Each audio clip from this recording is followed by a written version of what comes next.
now let's go to the war in Ukraine and the southern Black Sea port of Odesa, which has come under fire from Russian missiles in an overnight attack.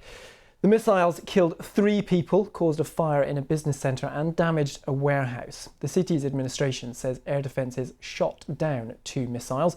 Meanwhile, in Russia, President Vladimir Putin made a rare admission that his military is short of some high-precision weaponry. But Mr. Putin also claimed that Ukraine's ongoing counter-offensive has not made progress, saying Ukrainians have suffered heavy losses. Well, let's speak now to our correspondent, Manny Jones, who's in the Ukrainian capital, Kiev, for us. Manny, what's the latest we're hearing from Odesa? Yes, authorities in the southern port city of Odesa say that this missile strike happened overnight. Apparently, according to them, the missiles were sent from a Russian ship on the Black Sea. They intercepted 2 out of 4 missiles that were targeting the city.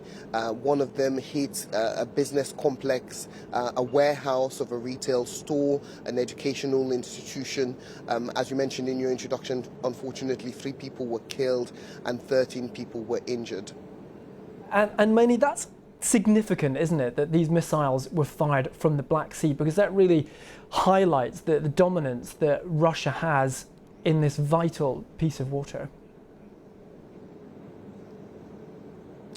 Certainly when it comes to air fire, Russia has always been very strong, and that's something President Zelensky addressed last night. In his nightly address, he said that if they were to push back against Russia, he was saying once again to Ukraine's international partners that they would need to help them when it came to air capacity. So not just air defense systems, but also strengthening up their air capacity, getting some jets.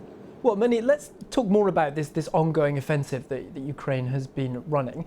They've recaptured several towns and cities, Ukraine claims, that were held by Russian forces. What's the mood in Ukraine at the moment? How is this being reported? Are people optimistic that this is potentially the beginning of the end? You know, this counteroffensive has been a long time coming, and I think a lot of Ukrainians we've spoken to are perhaps cautiously optimistic, but they understand that it's not going to be a quick process, particularly because the news that's come out this week is of Ukrainian forces recapturing relatively small territories, small villages, that many of them were deserted. So I think there's an understanding here that it may take a while. They are optimistic, but obviously on the Russian side, there has been claims that the Ukrainian offensive isn't going very well. And as a matter of fact, the Russians are claiming that they have managed to seize some tanks and some vehicles that were given by NATO allies to Ukraine. Russian forces are claiming that they've been able to seize those. Now, BBC Verify has been looking into that. They say there's some evidence that they may be correct on that front, but it's not as elaborate as what Russia is claiming. So the picture, I think, is mixed. Ukraine is advancing, but perhaps not as quickly and grabbing as much territory as it would like right now. OK, Manny Jones in Kiev for us. Manny, thank you very much.